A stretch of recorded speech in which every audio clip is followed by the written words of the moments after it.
সাম্প্রতিক সময়ে বাংলাদেশের এই ভূখণ্ড নিয়ে চলছে নানা গুঞ্জন। শোনা যাচ্ছে কিছু রাষ্ট্র নাকি এই অঞ্চলটিকে দখল করে নিতে চায়। দেশ বিদেশে আলোচনার কেন্দ্রবিন্দু হয়ে উঠেছে স্থানটি।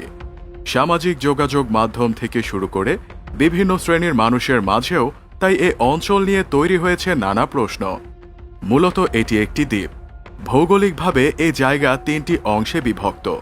উত্তর অংশকে বলা হয় নারিকেল জিঞ্জিরা বা উত্তরপাড়া, দক্ষিণ অংশকে বলা হয় দক্ষিণ পাড়া এবং এর সঙ্গে যুক্ত রয়েছে দক্ষিণ পূর্ব দিকে বিস্তৃত সংকীর্ণ লেজের মতো এলাকা যা গলাচিপা নামে পরিচিত। দ্বীপের দক্ষিণে 100 থেকে 500 বর্গমিটার আয়তনের ছোট দ্বীপাঞ্চল রয়েছে। এই অংশকে ডাকা হয় ছেড়াদিয়া। এতক্ষণে হয়তো অনেকে আন্দাজ করতে পেরেছেন এটি কোন ভূখণ্ড। বলছিলাম সেন্ট মার্টিনের কথা।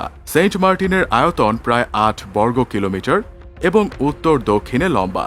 দ্বীপটির 3 দিকের ভিত শিলা জোয়ারের সময় তলিয়ে যায়, আবার ভাটার সময় জেগে ওঠে। এই জায়গাগুলো ধরলে আয়তন হবে প্রায় 10 থেকে 15 বর্গ কিলোমিটার। দ্বীপটির পূর্ব, দক্ষিণ ও পশ্চিম দিকে অগণিত শিলাস্তূপ রয়েছে। উত্তর পশ্চিম দিক জুড়ে রয়েছে প্রায় 10 থেকে 15 কিলোমিটার প্রবাল প্রাচীর।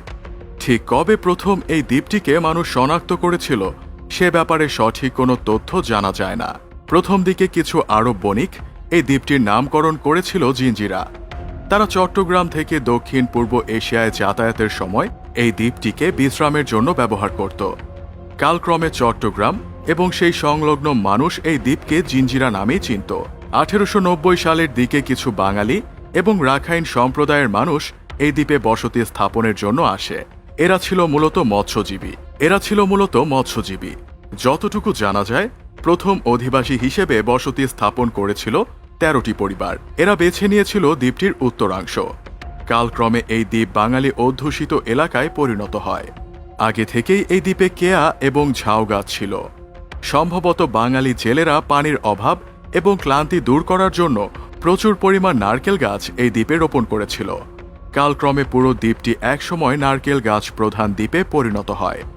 স্থানীয় অধিবাসীরাও তাই এই দ্বীপের উত্তর অংশকে নারিকেল জিঞ্জিরা নামে ডাকতে শুরু করে। 1900 সালের দিকে ব্রিটিশ ভূ জরিপ দল এই দ্বীপকে ব্রিটিশ ভারতের অংশ হিসেবে গ্রহণ করেছিল। জরিপে এরা স্থানীয় নামের পরিবর্তে একজন খ্রিস্টান সেন্ট মার্টিনের নামানুসারে দ্বীপটির নাম সেন্ট মার্টিন রাখে। এরপর ধীরে ধীরে এই অঞ্চলের বাইরের মানুষের কাছে দ্বীপটি সেন্ট মার্টিন নামেই পরিচিতি লাভ করতে থাকে।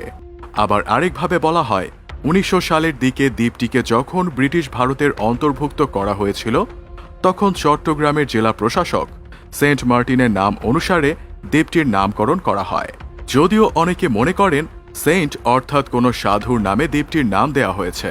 যদিও দ্বীপটিতে খ্রিস্টান জনবসতি এবং কোনো গির্জা না থাকায় একজন সাধুর নামে দ্বীপটির নামকরণ সঠিক ইতিহাস নয় বলেই ধারণা করা হয়। প্রিয় দর্শক, আজ এ পর্যন্তই। সেন্ট মার্টিন দ্বীপ নিয়ে আপনাদের কি মতামত তা জানিয়ে দিন আমাদের কমেন্ট সেকশনে। সবাই ভালো থাকবেন এবং বিঙ্গো নিউজের সাথেই থাকবেন। ধন্যবাদ।